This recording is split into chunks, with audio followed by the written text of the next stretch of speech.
আলহামদুলিল্লাহ, আজকে সৌদি আরবের দ্বিতীয় তারাবি পড়লাম।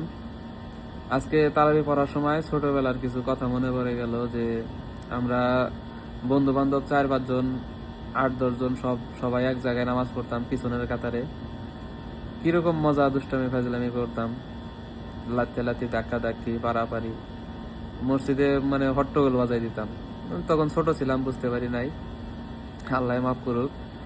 আর আমাদের বয়সেরই একটা মানসিক প্রতিবন্ধী ছিল, আমাদের বয়সেরই একটা ছেলে।